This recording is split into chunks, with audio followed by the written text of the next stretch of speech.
Hey guys, thanks for watching the Unclouded Podcast. This podcast is proudly sponsored by Zuper. Zuper is our CRM that we use for our roofing operations. Business is hard already. Your systems shouldn't be. And every missed call that you don't answer, it costs you money. And we just recently had a windstorm, and we had Zuper's AI agent answer about 123 calls that we would have missed if we didn't have it. And it ended up turning up into 6 figures of revenue for us. And I had no idea that we were missing that many amount of calls. If you're ready to level up your operations, reach out to Zuper. All right, guys, welcome to the Unclouded Podcast. Today I got JT.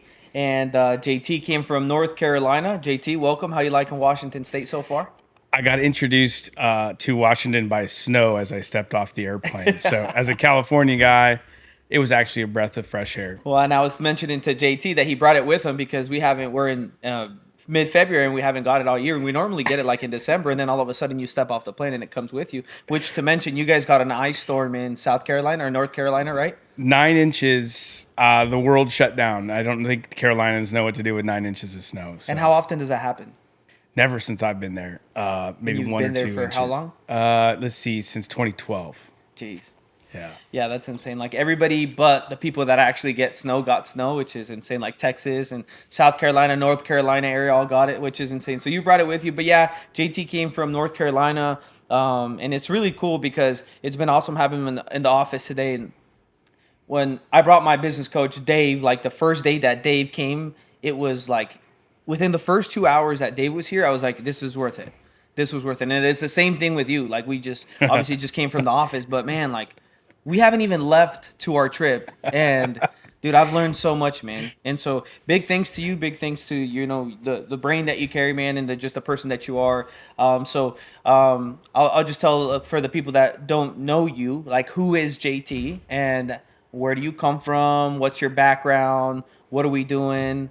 Yes. Where are we going? Yes. Kind of share a little bit about that. Yes. Well, let's see. You and I met probably 5 years ago almost now? 2021. We're both young in the game. We're starting our roofing companies. You had started at that time, right? That was 5 months in. 5 months in. So that's kind of thanks to Hunter Ballou. Got to meet each other. That was great. So that's kind of where our story started. But from going back from there, I don't know if you want the 30-second version or the 30-minute. Give it all. Give it all. Because I've been known to go off too much. So my team knows that. All right. Yeah, I mean, I'm a California boy. I grew up in the Central Valley in the mountains of California. My parents were contractors. I was a big sports guy in construction. That was kind of my upbringing. But I wanted something more. I wanted to join the military and I wanted to be a pilot. So went off to college, became a commercial pilot, and wanted to join the military right after. So I got out of a commercial aviation degree, where I became a commercial pilot, and I joined the military to be a pilot for the military. Kind of a lifelong dream because my dad had been a Air Force guy. My family had all been military. And they were talking about this thing, discipline, which I had none of. And I knew that if I was going to be a man, I had to go to the military. So I joined the military and combined both passions, trying to be the best of the best pilots of the world, plus discipline, post-college career. So I did that, spent 11 years in the Marine Corps. Wow. Flew a lot of different planes. I ended up being an F-18 pilot for a few years, transitioned in and became a ground officer, which was something that I was really passionate about. And so one of the things I learned about my military career is I was actually, oddly enough, people say that they're crazy. It's like, man, you've flown on carriers, you've dropped bombs, you've done all these things. It's crazy when I tell them that I actually enjoyed being a leader, flying a large wooden desk. So I ended up, transitioning my career into being a military officer that led Marines into battle. And I learned more there and more fulfilled on that than I ever have my entire life. Outside of being married and have kids, we got to make sure we throw that plug in there, right? Yeah, right. But no, it was one of the greatest experiences I've ever had. And I really got to learn what leadership was. I always was longing for that. So I was very blessed in my career. And that kind of drove me to start Maven Roofing. And there's a whole story about that. But that's how I kind of got out of the transition out of the Marine Corps and kind of found our purpose into starting the roofing company.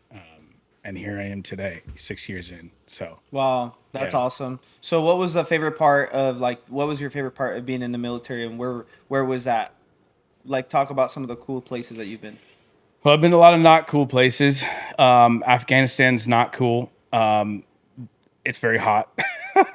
Spent a year there. I spent about 3 to 4 months in Morocco, Africa, a couple places across the globe. Spent some time in Kuwait.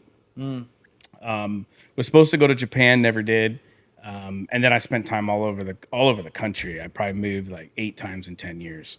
So I didn't go to the cool places. The Marine Corps does not go to the fun places. If you want to go to fun places, join the Air Force. That's Yeah. what I discovered. They play a lot of golf and they get to travel the world. So don't join the Marine Corps. Well, you said you're a big golfer, right? Like you love golfing. That's right. Yeah. Yeah, we're gonna have to do some golfing. Yeah, that's Yeah. awesome, man. Yeah. And so then you grew up in California, then you went out to the Marine Corps. You spent 11 years in there, and then you got out of the Marine Corps. And where did you land coming out of the Marine Corps? Oddly enough, I landed in a garage, literally. Okay. Okay. So I made a choice to follow my wife, which we had a long history. We'd known each other for 11 years, kind of like you and Skyler, and finally decided to get married and start a life. I was in my 30s at that point.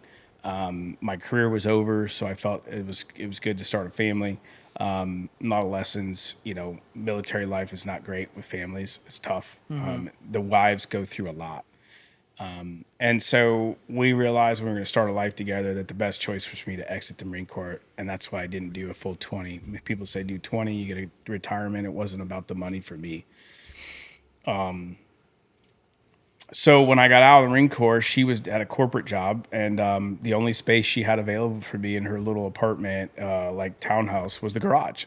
so she punched me, so I punched my ticket, and I showed up, and I lived in and worked out of a garage and started a business literally out of a garage. So I followed her through West Virginia, Texas, Omaha. That's how we ended up in Omaha as her career, and I put her first for a few years. Before we made the switch to put the business first and her to quit her career. And this business that you talk about starting out of the garage, was that the roofing company? At that time, it was actually real estate. Yeah. So I thought that I thought that I'd done every military base that I went to. I moved 8 out of 10 years. Right. I bought a house, flipped it, and sold it. So it was like my retirement plan for the military, because you don't have a great retirement when you get out. It's good, but not good enough to live on. So my plan at the time was to kind of build a real estate portfolio. But so when I got out, that was the natural transition. All right, well, I keep flipping houses and having rentals and things like that. But what I learned is after I got out of the military and I started doing that, it felt really alone. And when you leave the military, you forget how you have this camaraderie of brotherhood. And now you're by yourself. And flipping real estate's kind of lonely. So naturally, that's how the roofing started, because you could hire a bunch of people, have a lot of fun, and have camaraderie again. And what inspired roofing? Like you, I know that you're a construction guy. Like that's kind of how you grew up in a construction household, right? Yeah. And so then you go to the Marine Corps and you come back, you do real estate, and then all of a sudden, like why roofing? Well, definitely didn't plan on that. I knew all the trades in construction. So there's it's interesting, and we actually just talked about this in our radio ads, but when I was in Afghanistan in 2011, 2012, I read a book by Malcolm Gladwell called Tipping Point. And he talks about mavens, and it really had an impact. I started reading a lot more in my life. You start soul searching when you're in the middle of the desert, and I realized at that moment that I wanted to start a company, and I wanted to name it Maven. And I wanted to have an impact. It talks about having mavens and connectors and how you can have this huge impact. And I thought, man, that's great, but I don't know what it's going to be. So I thought it was going to be real estate. But I realized you're not making much of an impact with real estate. So I became very impact-driven, focused. So when I got out of the military, I wanted to figure out, how do I make an impact on people and the community? When you join the military, you don't do it for the money. So I wasn't going to continue that. And I wanted to make money. You got to make money. Business have to make cash, but I also wanted to make an impact. And so as I started to realize that real estate was kind of a solo club, I was kind of getting bored with that. I realized that I needed to start a business to produce cash, but then actually hired people. And I wanted to make an impact because while I was a military officer, I had a company of Marines, and I had quite a few that would come in out of the company, and I would see them leave the Marine Corps with no plan. But these were great Marines, no plan. I was like, it's like, we got to do better. I was like, man, if I had a business, I'd hire you right now, but I didn't. And so what I realized when I got out, I was like, I got to create a business where I can hire that talent and keep them locally. So a storm happened, and one of my buddies that I was serving in Afghanistan with years previous called me and said, I need help, cry for help. And this is a long story, but essentially, I kind of turned him down at first because I was so focused on what I was doing. I was being selfish, which is why selfless is one of our core values. Finally called him back up. I said, you know what, man, I got you what you need. And I was in Omaha, and I packed up all my crews. They were flipping houses and shingles and material and everything. And we drove out together, arrived, and we went to work to rebuild his house because he didn't have anybody he could trust it. Well, a couple of days turned into a couple of weeks and turned a couple of months and turned into a roofing company. And I never left. I mean, I basically, from that moment on, Maven Real Estate morphed into Maven Roofing, and I shut all the real estate operations down, and I felt a sense of purpose and camaraderie, making an impact and hiring local veterans. But you didn't start on the installing side, right? Like you just started you knew business, you knew leadership, and you knew that there was a need because of the storm, and you said, well, why can't I turn this into a business? There's good money, there's an ability to make an impact, and that's kind of how you landed in roofing. Yeah. Yeah, I mean, it's I started knocking. Look, I hadn't sold anything in my whole life. I didn't know what sales was, so I knew I had to create sales. So I just started knocking doors. After I finished my buddy's house, I was like, all right, well, all these other people needed help, so I started helping them. And then I started learning sales. Naturally, it was, okay, now I'm speaking to these people, and I'm like indirectly learning sales in my 30s, and really realizing how important that is. Selling yourself, selling the value you bring, things like that. And as a business owner, we're always selling. So, and then I started realizing, well, look, I'm a one-man band. I need to hire people to help me with some of this. So then I started growing and hiring people and realizing putting people in positions to do these things. So. And this was late 2018, early 2019? That's right. 2019. Yep. And at that point, when we talked, was like, hey, one of the things is I could have run this thing by myself, but I felt lonely. I didn't want to be alone in the struggle. The struggle's real, right? And running a business. I said, I want someone who's invested into this impact that I had. And that's where I met my good friend, best friend and business partner in Kent, and brought him on as a business partner to help. That's awesome. And then I met you 2 years after that. That's right. 2.5 years after that. And that was my first, it was crazy because it was like, I remember seeing a Facebook ad and it said leadership retreat, it's free. Well, there's a chef, we'll feed you, we'll lodge you, we'll give you gear. You just got to get there. And I'm like, what? There's too good to What's be the true. catch? What's the catch, right? Yeah. And I must have clicked something, and it triggered. Diego reached out to me and was like, hey man, yeah, you should come. This is what we do. It's free. And I'm like, what?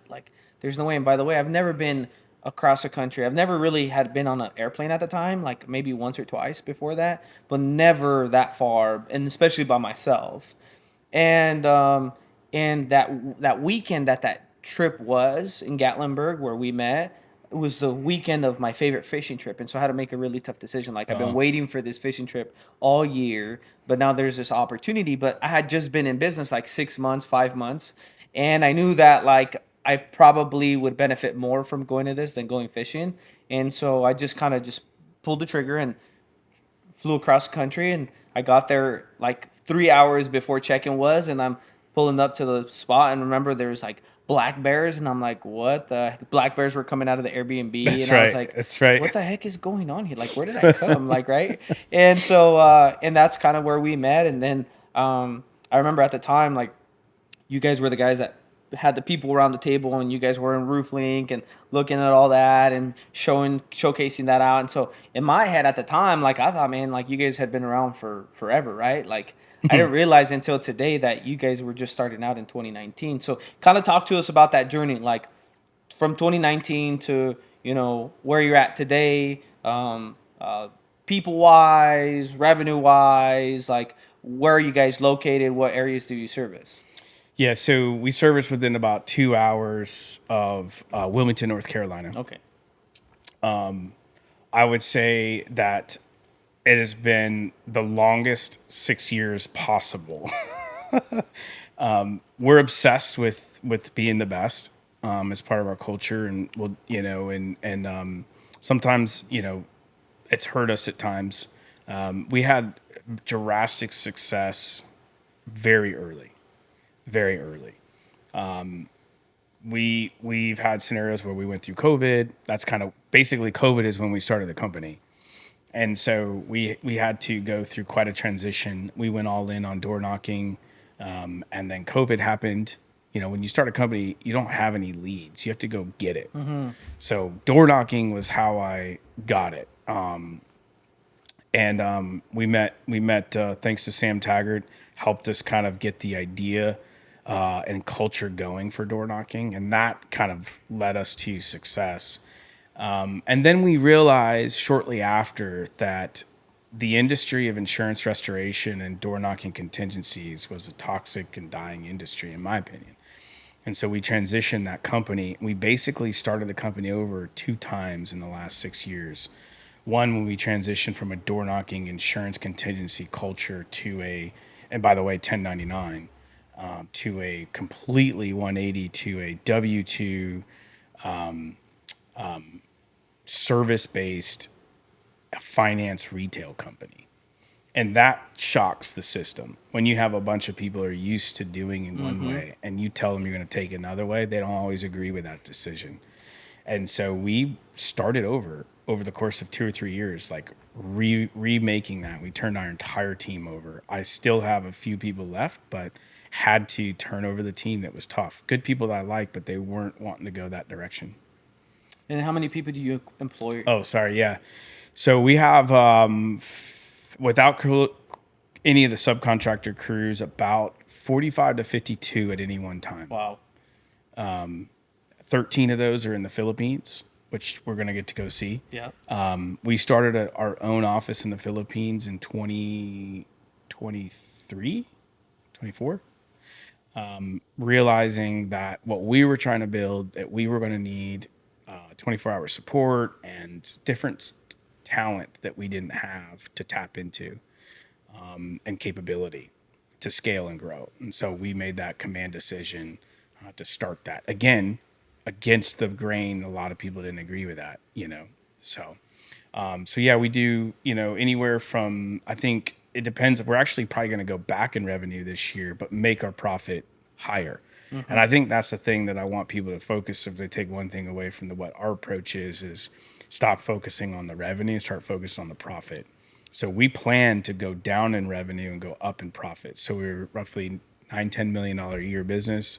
We want to go down, but double our profits and dial things in. So our end goal is 50 million in the next 5. That's awesome. That is great. And yeah, 100%. Like, early on, like you don't know what you don't know. And like you just start chasing revenue and you create a lot of problems by doing that because, they say revenue is vanity, profit is sanity. That's right. And so I think revenue is a very egotistic number. Like That's you right. say, oh, I do 10, I do 15. But it's like, well, how much money do you actually keep? Yep. And can you actually sleep at night? And do you actually pay your bills and your vendors and your employees, right? And so that's been awesome. And so let's take a step back. And you brought up the Philippines, and like that's very untraditional. Like you talking about, like what the heck are you guys doing in the Philippines, right? So like, what does that look like? Like, why did you go to the Philippines? Well, one of the very first team members I hired her name's Mary, and she's been extremely impactful for our organization, and I'm very grateful for her. I hired her at a need of online, virtual, and it was funny. I gave her a task and didn't even pay her yet, and she crushed it. I was like, dang. She gave value before I even paid her, which is one of our core values, is value. And I was just blown away. So I got to work with her and was like, what if I just like hired you full time? Would you work for us? And she's like, he was kind of testing the waters. Anyways, what was interesting about her story is she was from the Philippines, but lived in Dubai, but was working for us part time. And she was amazing. And we could see that she was a real maven. And so one day, and I can't take credit for this, she then about a year later came full time. And then 2 years, 3 years in, she was just one of our best team members. 2-time Maven of the Year. Sent her to an all-inclusive vacation, her twice now, because she's won Maven of the Year from the Philippines. That's how good she is. And we're like, man, we couldn't get her to the U.S. She wanted to come to the U.S. and bring her family to the U.S., but with the visa rules and all the crap that you know all about, like I couldn't get her here. And so, she was living she was living in Dubai, but her family's in the Philippines to feed her family. Wow. It was a sacrifice.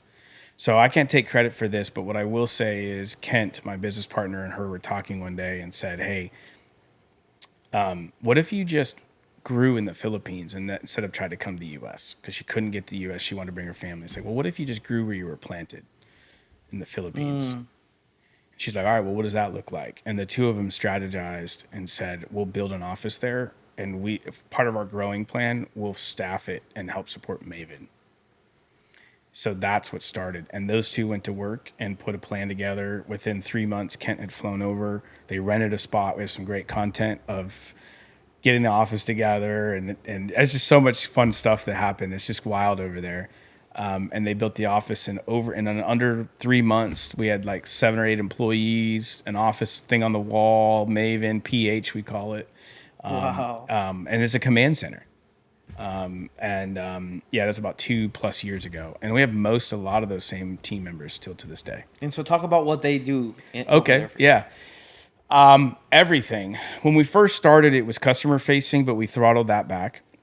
We found that their niche, their specialty, we were trying to get them right person, wrong seat. You've heard. And so we found that what they're really good at is, really the technical stuff, which we were terrible at. Like really dialing measurements in and ensuring that the estimates and quotes are right and making sure that we did great proposals and markup photos and managing the sales process to make sure nothing got dropped in the pipeline. Sales ops per se, sending material orders and labor orders and permitting and doing all that. So they do all of that. And they're like an augmented team within our US based team. That's awesome. So I think augment is really the best word. It's not replace, it's augment. And we couldn't do it without them. Yeah. That's insane. And so you talked about 24-hour support. So talk to me about that. Yeah. So, one of the things we sell is the advantage of Maven Roofing and hiring us is that 24/7 support. So when you call in the middle of the night and you want to talk to someone in Maven, you got someone who can pull up your CRM data. Look, we're all about the AI agents. Love the AI agents. But no one wants to talk to an agent sometimes, and having someone available to be like, hey, I got you. This is what's going on. It may not be able to solve it, but you can look in the file and be like, hey, and then make sure that when someone walks in the morning, that it's the first thing that gets handled. Right. Yeah, that's insane. And it's really cool, like just learning how you guys do it. And, because of you, like I'm going to India and Singapore and the Philippines. Like you're the one that extended that invitation out. And I remember when you first invited me, like I was pretty cool. Like, yeah, like I'm pretty interested in going. And then the more I thought about it, and it was like, I should really do this. Like it was kind of like for me, with the decision making thought process in that moment was, well, I remember the moment that I had to pick between a fishing trip and going to Gatlinburg, Tennessee, and then all of the results that came from that decision have impacted and continue to impact my business to this day. Like, let's say, for example, I met you there. Right. And one of the things that we're going to talk about today is Zuper and what that looks like and what that all entails. But I met you in 2021, in November of 2021. And after that, we had each other on Facebook or Instagram or whatever, but we never actually talked. Yeah. Ever since then, up until last April, May time. That's right. Yeah. And I remember being on Facebook and I was just scrolling. And I saw somebody put on a Facebook on a roofing discussion chat what was a good CRM, and you get all of the normal CRMs that they always mention. And then I remember you posted, you said Zuper, and you put a little description of what they do and how you've been able to change. And but then it made me stop a little because I remember you were big RoofLink users, and I'm like, well, it Whoa. had to be big enough for you guys to change your entire operations and move it over there. And so I remember I DM'd you, and then a month went by, and I DM'd you again because I saw you bring it up again, and so I DM'd you again, and then like 2 weeks went by, and then you finally were like, oh man, I don't check this as much as I should, like, you know, like, hey, Yeah. like, let's set up a call. And so then that was how I was introduced to Zuper, right? Yeah. And we look back, that was in August, end of August. September, the Zuper team flew down with Rogov, the chief technology officer, and Seth, their chief revenue officer, and they did a demo at my office. Is it right here? Yeah. They're like right around the corner. Yeah, from you. because they're in Seattle. Yeah. And Rogov was just visiting from India. That's right. Just perfectly. And so they came down and they showed it to me. And I was like, I had already made the decision to join when we met on that call. And so, well, thanks to you, like, my business is heading in that direction where we really needed to be. Yeah. And it was because of this, like, CRM. And you'll go, well, how impactful could a CRM be? Well, this is me living it in real time. But that relationship started in 2021. We never talked in the span of 4 years, and then we talk once and you make this big of an impact. And then I look back at the people that, you know, I'm wearing his hat, rep card, Brad. We met Brad in Gatlinburg, Tennessee. That's right. Right? Yeah. And so he was there, and so now we use his. And we're friends with Brad, and we use RepCard. Yep. We And love then now RepCard. RepCard is getting implemented into Zuper too. That's right. And then Ken. Yep. Ken yes. was there, and now Ken is my fractional sales manager, right? Yeah. And so we met him there. He was the quarterback of the football team. And then you talk about JP and Hunter, that was where I met Hunter, and like he's the reason why I have a lot of the connections that I have in industry, right? And then all the other people that I'm probably forgetting, and you know, Gabe from Salem, Yep. and those guys. But like that group, that 2021 Focus Retreat group was a very special group. And Yeah. I'd be willing to bet that there's a lot of people that came out of that group that are probably one of the best groups that I would have to that. give you that. And Hunter, you know, thanks to him, man, is really did a great job of making an influence on all of us. Mm-hmm. And I credit to him and his passion for Lord and also the community. And so I always respect that. But yeah, you know, it's almost like if you watch football, it's like the coaching tree. I'm starting to see the coaching trees. Yeah. You know, Saban. you know, like with the guy, and then it's like this guy, and he comes out, it's like, oh, he came from that. And it's like these coaching trees are starting to develop. Those that are still left. And I say that because private equity is just like consuming so many. Yeah. But we're becoming louder and more, you know, those are not on like PE, like you and I are impact driven. And I think that's what's interesting, because I think the reason why I clicked on that same ad that you did was because he was talking about impact-driven focused businesses. And what's interesting to me is we're still here today. We didn't sell to PE. I'm sure you get offered daily, like I do. But you're focused on making an impact. You have a different purpose, I can tell, in the way you talk about your business. And you talked about your core values and like your mission statement and stuff. And in there speaks to a lot of like you guys, and I'm impressed with. You're very similar and aligned with Hunter and that nucleus of 2021 of impact focused business makers, you know, and we're still here.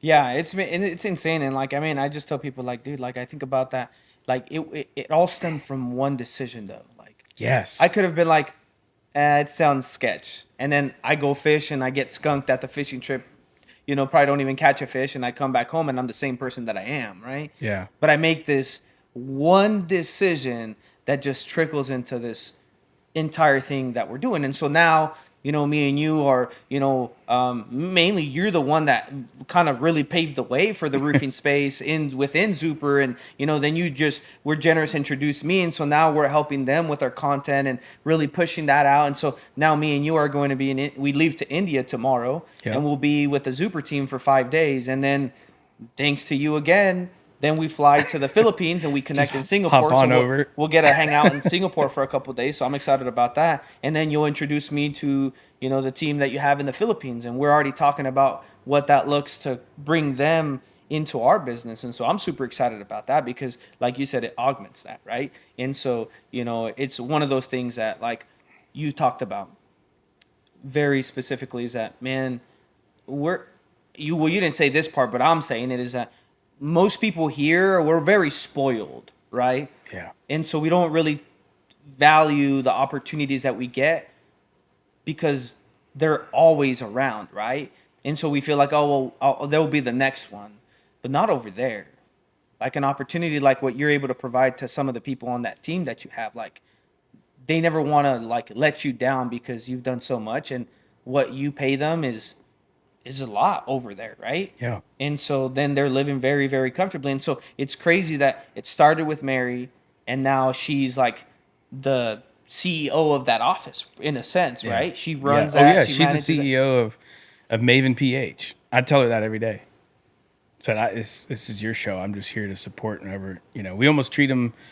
They're in our business, but So anyway, sorry to interrupt you, but No. That's good. I think and I'm super excited. Like the next 12 days, 13 with today. It's gonna go by so fast, but it's gonna be one of those things that, for me, I'm excited because of the impact. You talk about the impact, like 100%. sure, it's always gonna be fun visiting and seeing the world, and I've never left the country except to go to Mexico, and I tell people that doesn't count, right?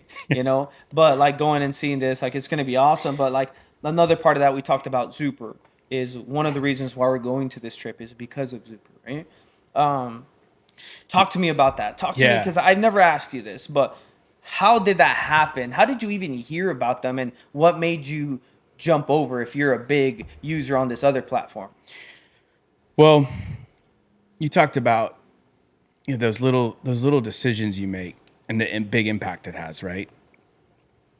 When you're focused on mission driven and not on profits, you have to focus on profits. I get it. Like we have to make money. When you're focused on mission driven and just being the best, you start to take more decisions that are aligned to the goals and objectives that you have. So like for you in this scenario with the fishing trip, you obviously had a purpose that was much larger than the fishing trip. So you made that decision. There's like, this is an opportunity I need to take. I need to seize that opportunity. And what I'll tell people all the time at Maven is, when a door opens, you may not have to go all the way through the door, but you best damn peek through that door and look and see what's inside. Yeah. And I think that's one of the things I feel like has served my career well is I'm going to peek through every door. And I try to manage my time well and be careful not to go too many, but I'm going to at least take a peek because there can be an opportunity behind every scenario, every door. And I think too often we're trying to get too comfortable, and you got yourself uncomfortable and you're like, listen, I would have been comfortable to have to do the fun thing, go do what you want, but you got uncomfortable as a business owner. You had to go do that. Well, that same scenario happened to me with our technology. RoofLink was great. I've been with every software. You name it in the roofing space, I had gone to them. And RoofLink was the one before Zuper. It's like the girlfriend before you get married, It's like drove you to the final girl that you settled down with, okay? That's a good way to put it. That's a very good way to put it. RoofLink was great. And I'm friends with Jake and Jason. They built a great application. They've sold it since, and it's been successful. And look, if I wasn't with Zuper, I'd still be with RoofLink, and I love those guys. But it didn't meet the needs that I needed, and neither did all the previous 5 CRMs. And I was obsessed with making an impact. We were obsessed with dialing something in that would scale and make an impact. And all I saw as revenue grew is just more headaches. And I also didn't feel like we were delivering to our customers. Now, this is about the time, not too long after or before, Uber was out. And so we have Uber experience with customers like getting in-stream notifications. Here's the car. Here's when my Uber Eats shows up. 5 minutes, the groceries, the whole mentality, Amazon effect of what we want. Our customers want to know where things are at in their project. And we already are not the most trusted people in the industry. Roofers is like debatable above or below used car salesman. Okay. And that's what we're known for. All right. And so we already have to break the trust factor with a customer. So you can't do that with the systems we've had because they don't really give an in-stream tracker of where things are at in the project. And the customers demand that today. And none of the systems support it. And so what we felt was that was number one. And number two was I had like 10 different applications to try to give that experience to the customer, company cam and Sumo quotes and CRMs. I mean, I could go on and on about all the crap that we'd have to bolt together to try to get this thing to work, to try to give a great experience to a customer. Man, it about broke me. It literally broke me in my head, and I was just frustrated spending most of our time training new reps and new production people how to use technology, not put roofs on. That's a real pain in my ass. And so I was like, you know what? Thankfully for my partner, I said, hey, I'm going to go solve this. I'm done with it. Can you take over the company and free me up to go find the right partner? Because the relationships and the people in the technology is just as important as the people in your company. And we need that. And what I found as I opened all those doors we talked about is all roads led to the same dang thing in the roofing space. And I kept being disappointed. So you know what I did? I said, you know what? I'm going to look outside the roofing space. I cannot be the only one that's thinking this way. And that's when I stumbled upon Roofer. That's what, so I went from Rooflink, to Zuper. Yeah. Had two words in my head. Yeah. When I found Zuper, I was like, man, this product is good. It had everything. It was missing one main feature. It had it, but it wasn't as good as it needed to be from my perspective from a first glance. And so we did like 16 hours of review. And what was that? Oh, it was, we needed better photo ability. It took photos, but as you know, photos are life.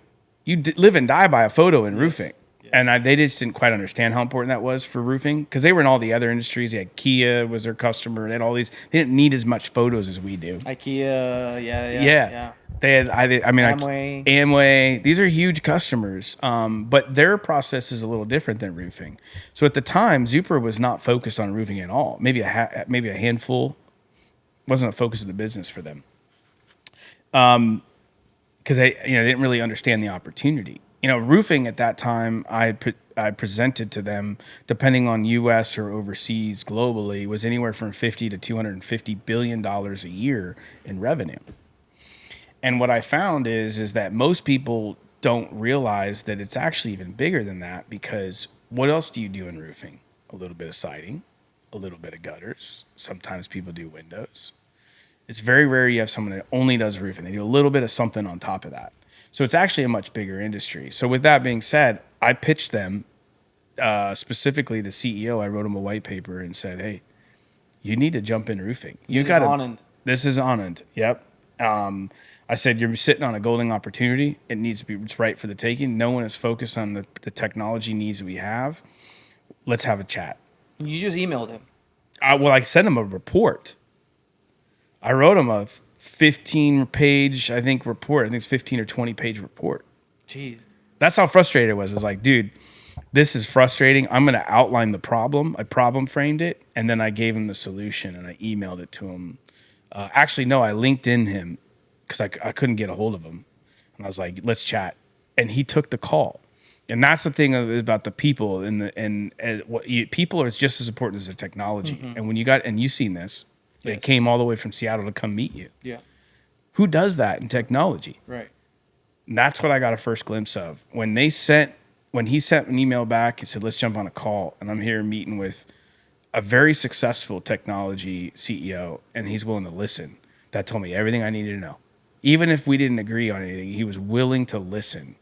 Because he was up there in Microsoft. That's right. I didn't know that at the time. I can't remember if I do or not. I remember his story. He started the company out of the same frustrations that I'm talking about. So it's like, all right, well, we align.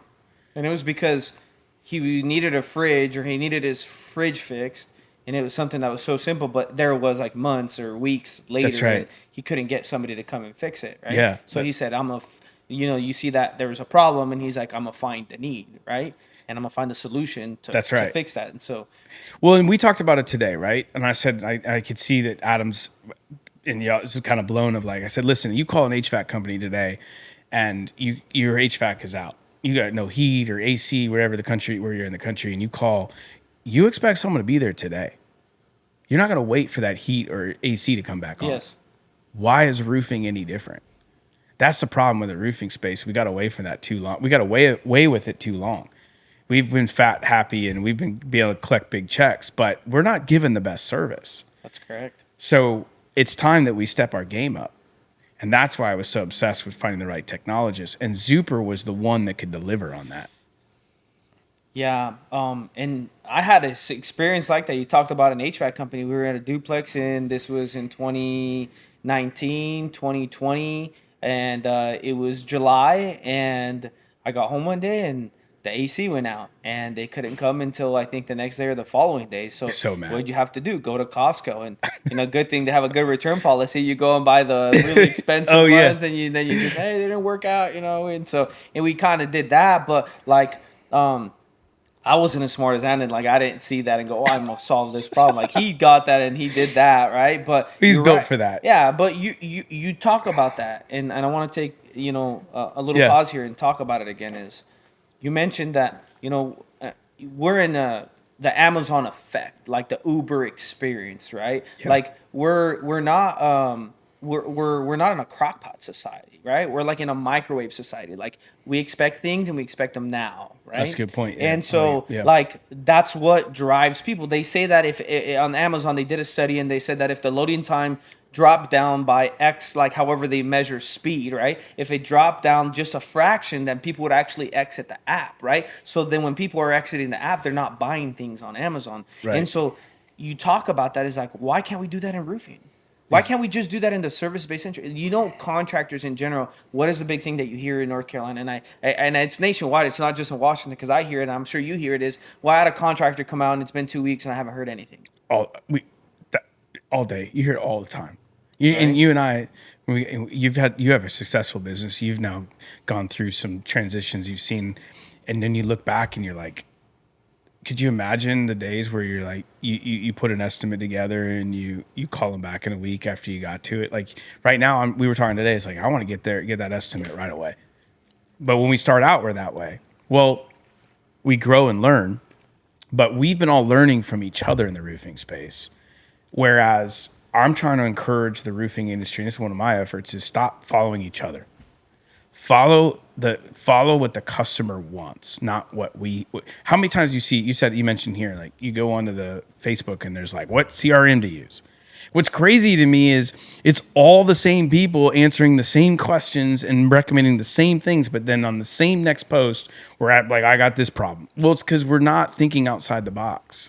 Put the customer first. And when you put the customer first, everything else falls in place. Yeah. Everything. Yeah. And we're not putting the customer first, and that's what I'm trying to encourage us to stop following each other. Let's just put the customer first, and whatever that ends up being, we'll excel. And I think that's a really critical point that I just want to make sure is we understand. Is my perspective is there's never been a time more important than right now to put the customer first, because that's not what private equity is focused on. It may say they are, but they're focused on profits, right? The next sale. Like I know private equities in my market that are cutting all warranties out. Literally, no warranties. We're not going to warranty shit. It's gone. Yeah. That ain't putting the customer first. Right.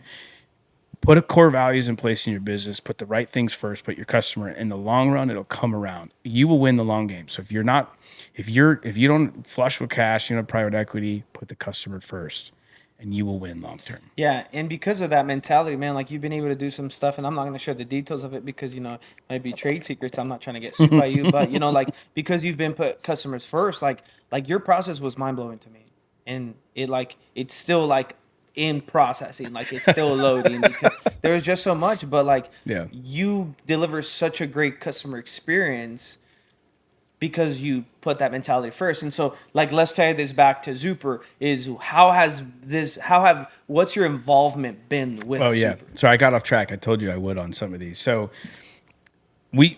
Anand and I, we had a good agreement, and we said, let's go to work together, by the way.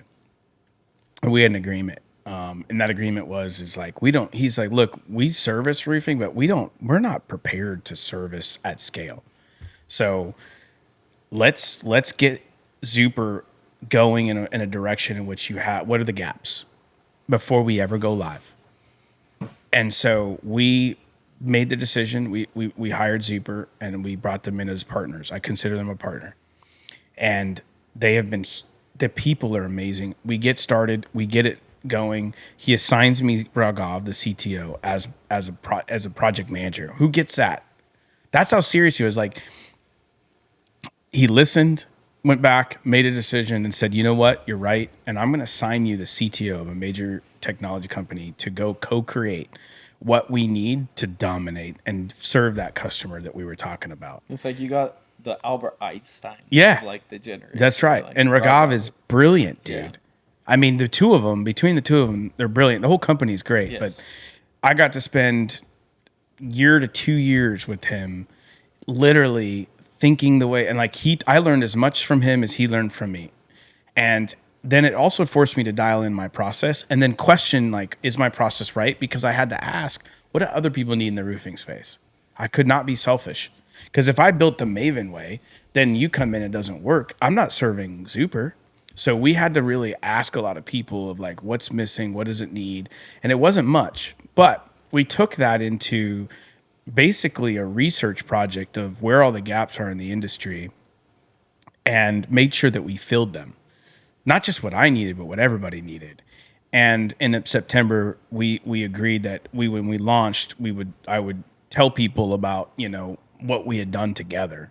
And that was kind of the agreement. And so we made some tweaks, tunes, and modified, but the core bones was there to do that customer focus Uber Amazon effect. That happened in September of this last year.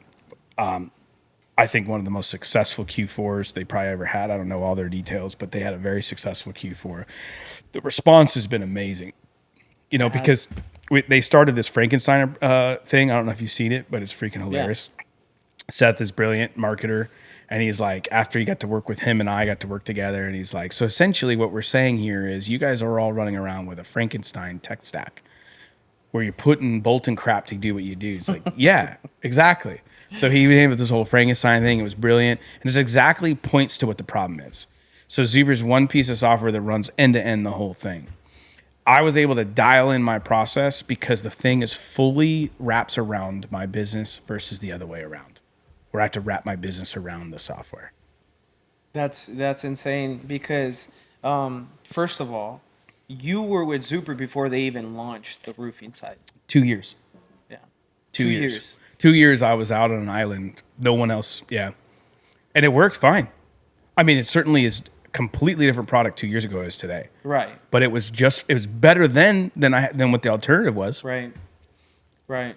Because I joined a month before they went live. But that's right. And I've seen how much has changed in 4 months since I've been with them, which is insane. And it really blows my mind because I tell them at the level that they operate, it's just like they listen and then they just implement it. And they're like, in 2 weeks, they're like, oh, by the way, we're also launching X, Y, and Z. And it's like, well, where are you guys getting all this time? Like, you guys work 24 hours in a day. Like, you guys just work around the clock, right? You're about to go see it in real life. Yeah, I'm excited, yeah. And so you joined 2 years before they go in live into roofing, and now we have the product that we have today. But, like, what are the cool things for that roofer that's watching this that is like, well, I'm kind of like struggling with my tech stack. Like, I have to use this to create the lead, and then I have to go over here and take the pictures here, and then I have to use this to send the estimate, and I have to use this to track my labor. And what is that? How does Zuper solve that?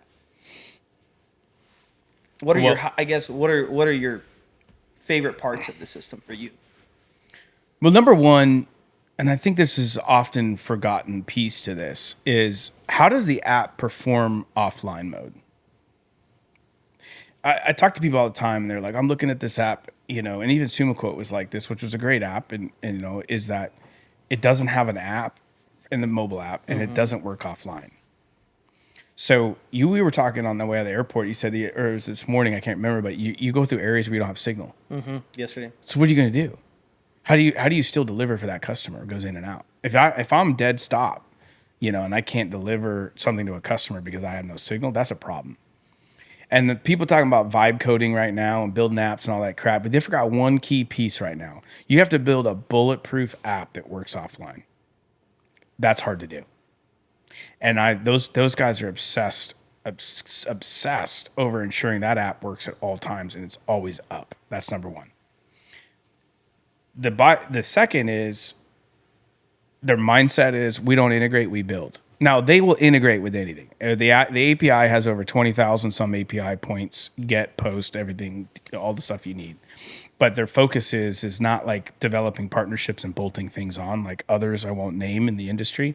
Their focus is, and Ananda's challenged me in this because I've been wanting him to integrate with a few things. He's like, no, we just build it. I'm like, but you can't build the world, but he's like, no, we will.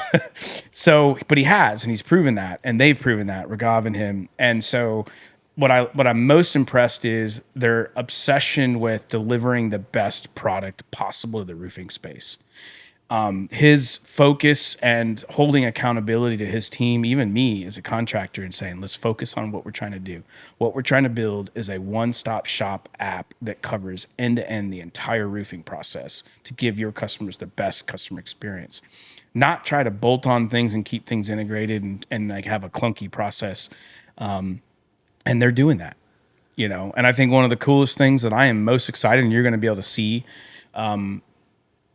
here is I want to collapse the distance between teams. If you manage multi-region, multi-shop, multi-country, the hardest challenge is communication gaps between these offices, these regions. That's hard at scale. When you scale a company, how do you collapse communication? I know this because as a military operator and F-18 pilot and flight pilot in the military, we gotta be all over the world in battles and things like that. One of the hardest things in battle is fog of confusion, fog of war, is how do you communicate well? When you can't communicate well across multi-regions and get the right information to the right people, it's struggle. So kind of drawing on that military thinking that I had is like, I got an office in the Philippines. How do I get them to be like in the seat with my sales reps?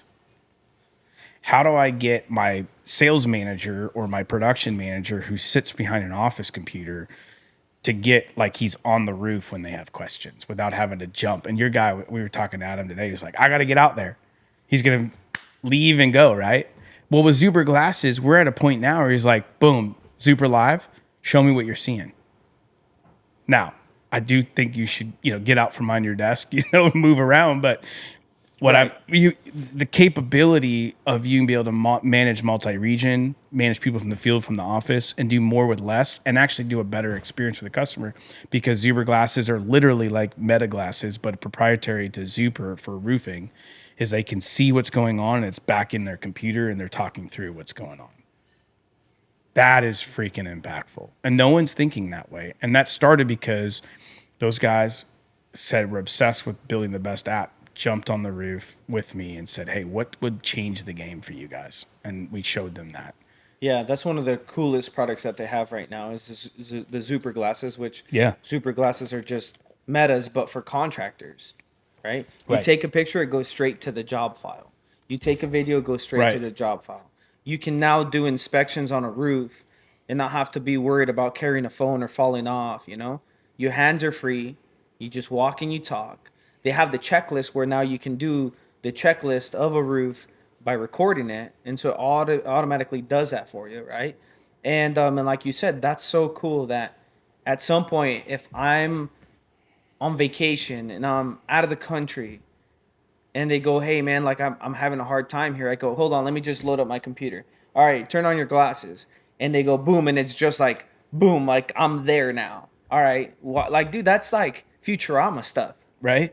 Like, that is insane. That's right. And so that's cool. The other cool product is their AI responder. Yeah. I shared to you that. Yeah. Here we got a windstorm and rain right after each other. So it created a lot of leaks, a lot of problems for homeowners. And so...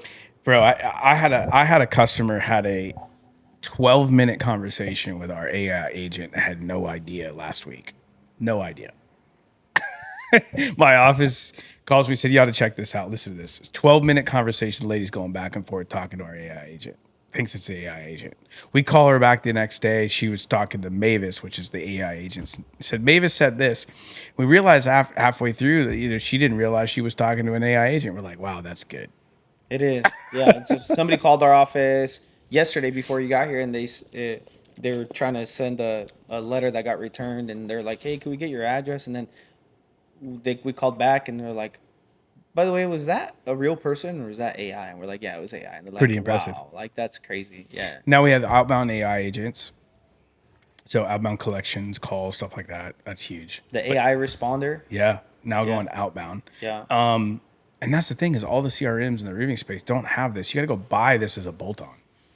Try to get it to connect. It's not trained on the data. Well, there's that CRM that like, hey, it's X amount a month per user, and then also, but if you want this, then it's this much, and then if you want that, it's this much, and it's like everything that you need.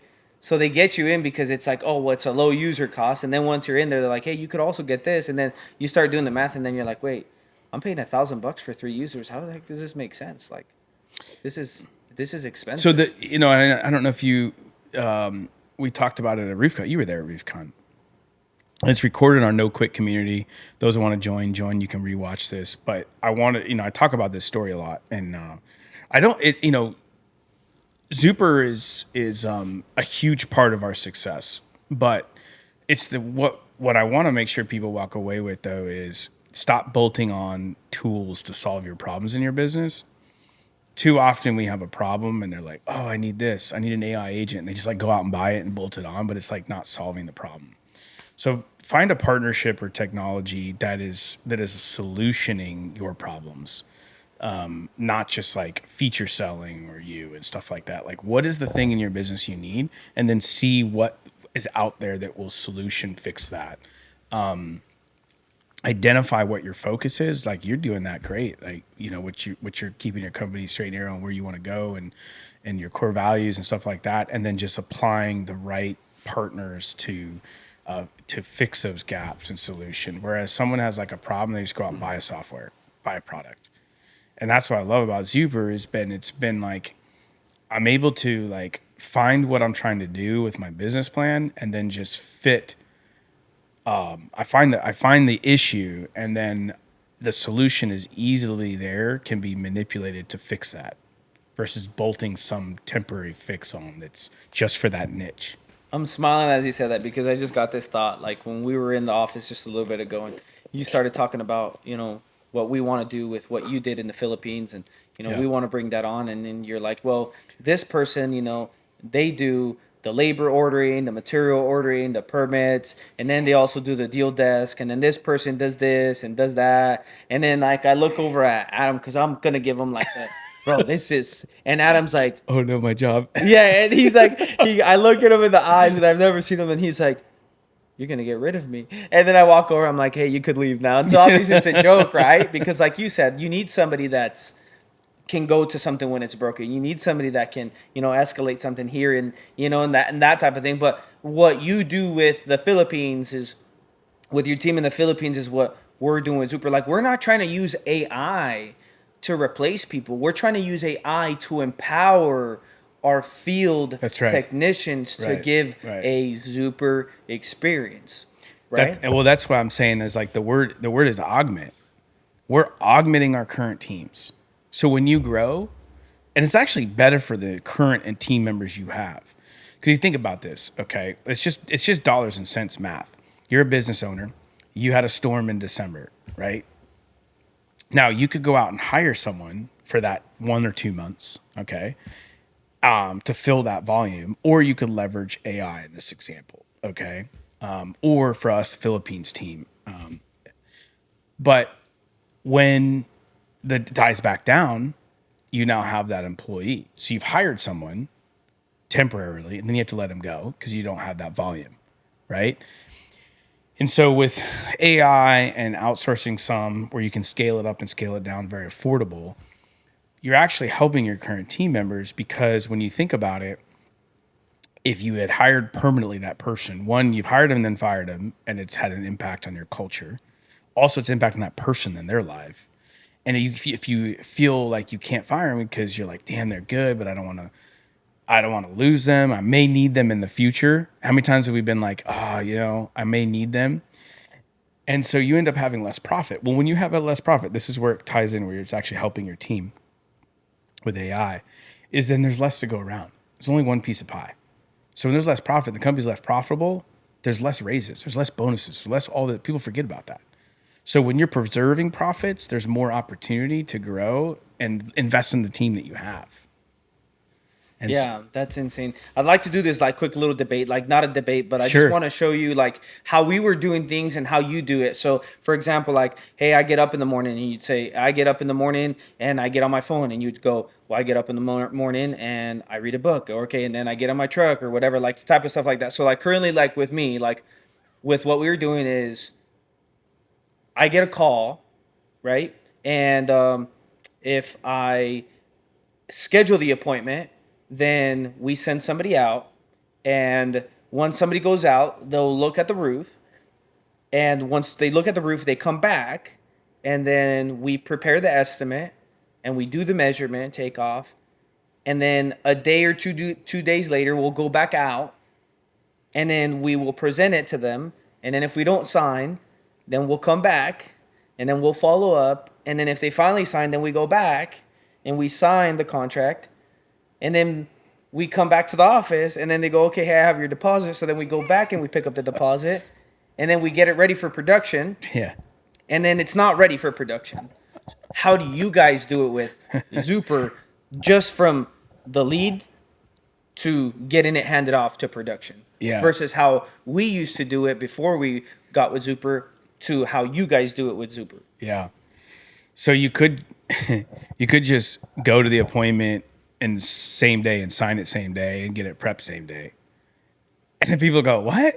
What do you mean? Like, it's like so simple of a thought process.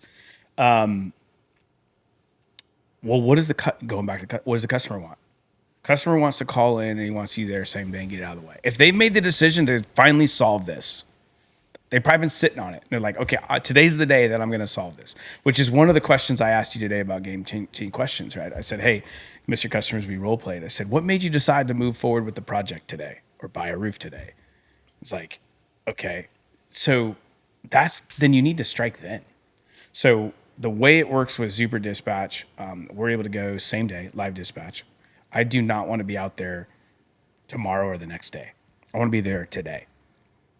So we get out there immediately. We'll be able to deconflict all the schedules very easily because of the engine that runs Zuper. Or you can do hands-free booking right on my website and has the slots available where people get out there same day. We book it. I immediately do measurements. I showed you we do it under 19 minutes. That one I showed you. Okay. And who's we?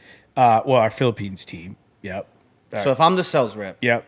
and I get it assigned to me, let's say it's 8:00 in the morning, and we get this call that comes in, and it gets assigned to me. No. Yeah. And then what's after that? So 8:00 by 8:19, I should have my measurements done. I've looked up the customer who owns the property. I've looked up all the Zillow data. I know exactly all the details on that property. I've then prepared a simplified job card of what's to be expected. If it was booked through the website, ideally I've immediately confirmed that by voice and as well as some qualifying questions. But if it was on the phone, I've already done it. And so by 8:19, I already have done all that work and have assigned it to the sales rep, or it had already been assigned, and the sales rep sees, and it tells him the date and time where he needs to be. He can click one or two buttons that just tell him, it'll literally say, start driving, basically. It'll take him right to the address at the right time. He gets all text notifications of what he needs to be, where he needs to be. So in me as a sales rep, it gets assigned to me at 8:00. By 8:19, the roof is measured. The Zillow data is in. The homeowner is confirmed. That's right. And the estimate is prepared. That's right. And me as a sales rep, I didn't do any of that. Yep. So then I can just drive to the appointment. That's right. And potentially close on that person within the next hour. That's right.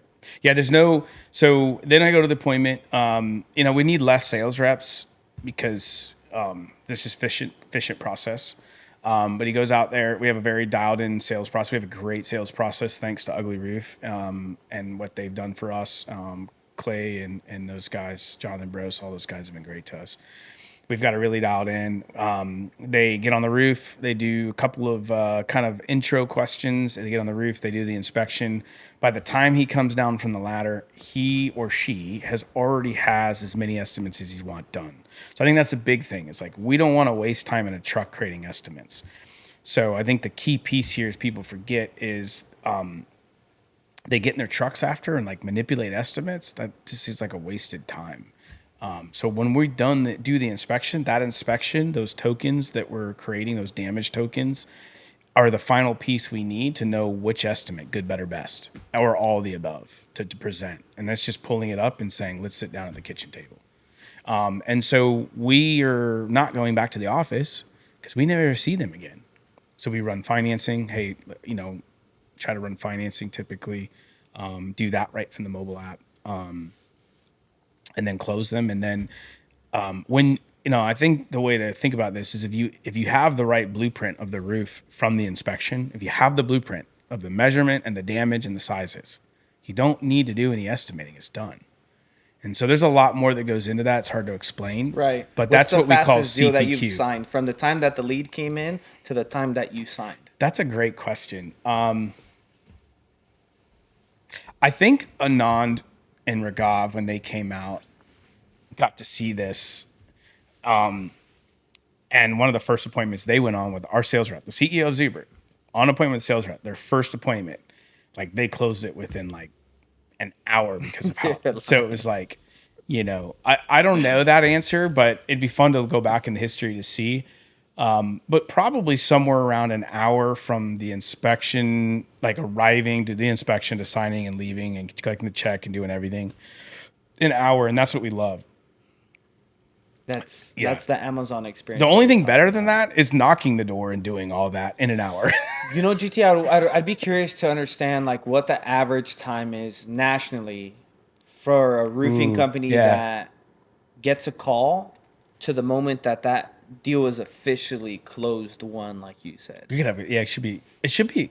Yeah. Like I wonder if I know it's not hours. That's a given. It has to be days. The way there's something, and I was talking to Kent, my business partner. So what he knows the number, I can't remember. It's 10% of what we don't close. We only close 10 to 20% of what we didn't close on day one. Now we close a lot on day one. Hover around 50%. Not good enough. I'm trying to get it to 60, 70%. Jeez. That's success to me. So day one, we want to do 50%. 60, 70%.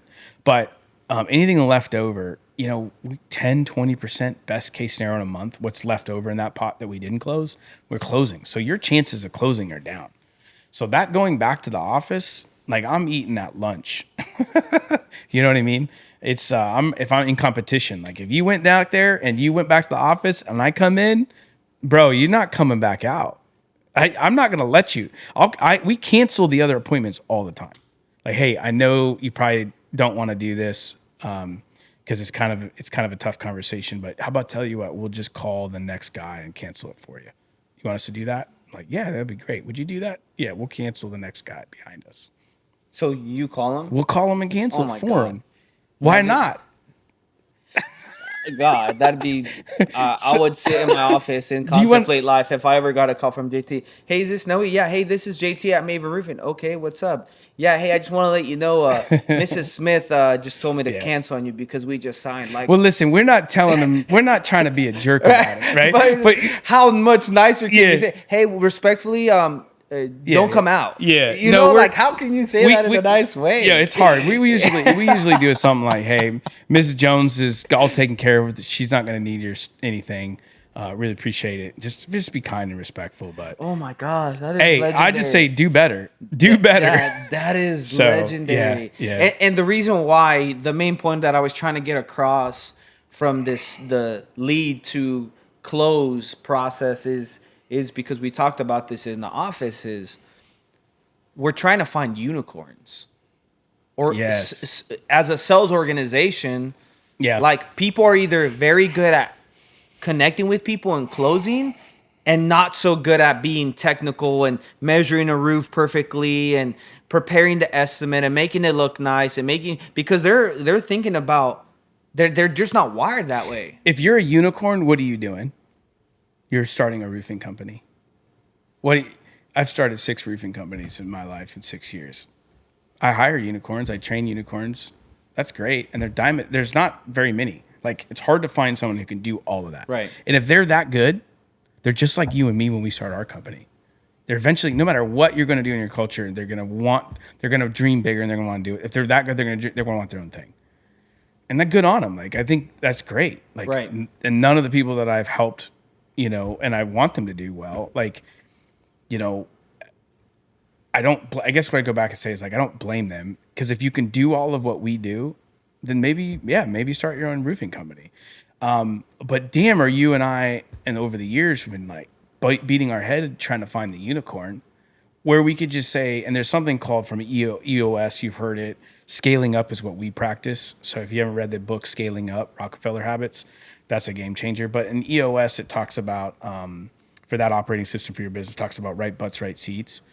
Dude, the most important person is find what they're good at and put them in the right seat and scale that way. And so they're great technical, great. What do salespeople do? They're great at developing rapport. Why am I asking them, and selling deals? Why am I asking them to go do the technical stuff and then getting mad when they suck at it? Who's wrong, them or me? Exactly. Because you have the person that is very good at connecting with somebody, very good at building rapport, very good at developing that. And then there's the other person that, like, doesn't like talking to people. Don't get me in front of, like, give me an office. Yeah. Give me a plant. Give me some music, and I will sit there all day and do whatever you ask me to do in front of that computer. But that person that's extroverted, and it's like, he's like checked out like 30 minutes in, like, damn, like, he gets up and goes talk to the next person in the office. Hey, what's up, dude? What'd you do this weekend? And then he's the guy that's distracting everybody in your office, but because he doesn't, like, he can't sit for a long period of time. And so that's what we're talking about. There's very few unicorns out there that can, like me and you, that can go out there and sell and then come back and be very detailed and then go back out and sign and then come back out and take care of all of the paperwork and stuff. Like, well, dude, it's your company, right? You don't have a used car salesman in there signing loan docs, right? No, exactly. I mean, it's your company, man. No one's going to care ever as much as you do. No matter how many times you set comp structure up and whatever, only you can do what you do. And we're trying to find us.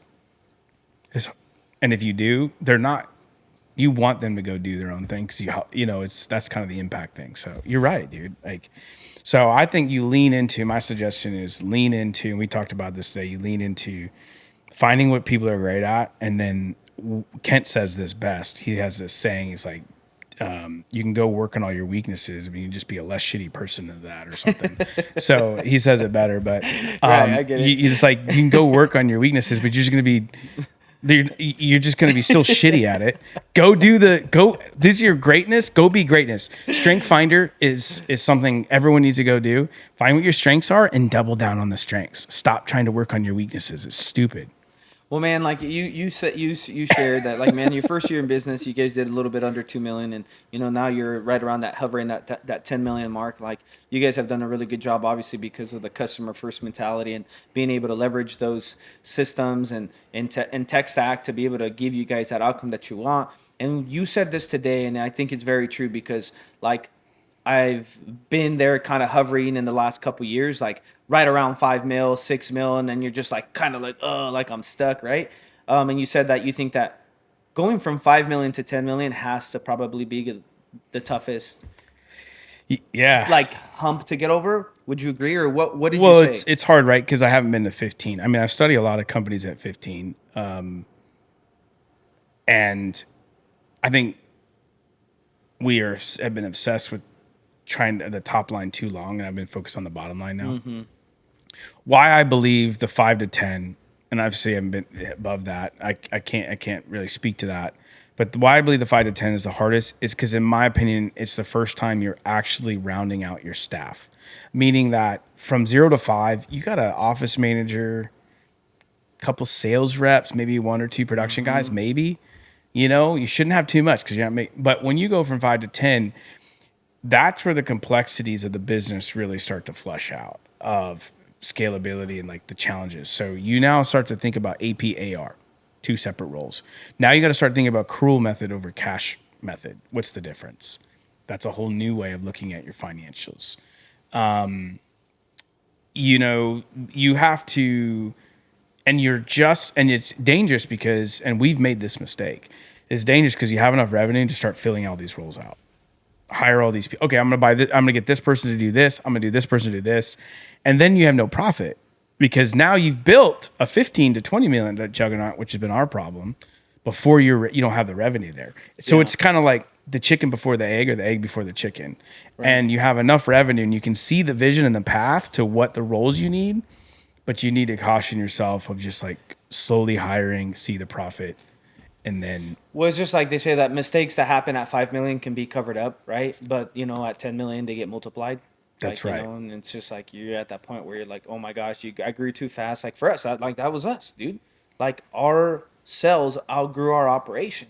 And what were you telling me before we walked in here? Like the only thing that I'm worried about you like coming in is like the amount of sales guys that you're bringing, and if they start closing deals, then it's gonna crash your production. That's right. Right? That's right. And I told you, well, that'd be a damn good problem to have, right? But it's still a problem at the end of the day, right? Like, that's right. But the point is, like, to try to avoid that, like, not go through that, right? That's right. And so, I think that, really, in a short summary, is that it's the systems that we have, and it's very hard to scale, especially nowadays with everything that's going on, and like you talked about photos and processes and checklists and all of that, like. If you don't have the right CRM.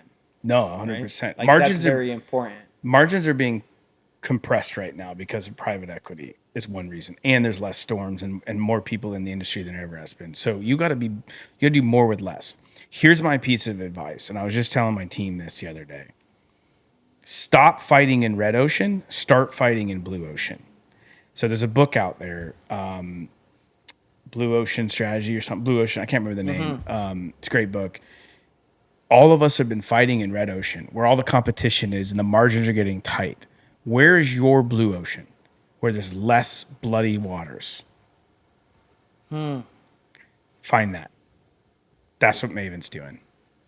We're finding our blue ocean. That's crazy.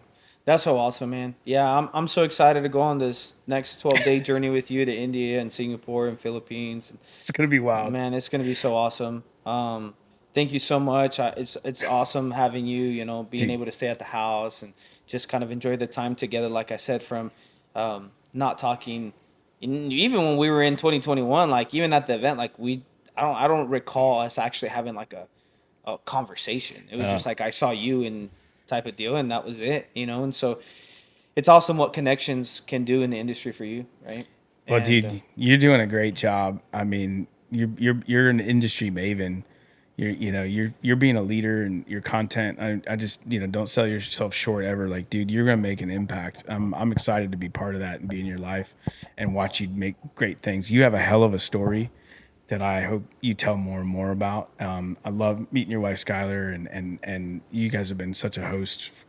It's been great just in a short time. So I'm looking forward to being like, let's grow together, brother. Awesome, man. Well, good to have you. And if you guys aren't following the channel, make sure you guys subscribe. You follow our Instagram and stay tuned for more.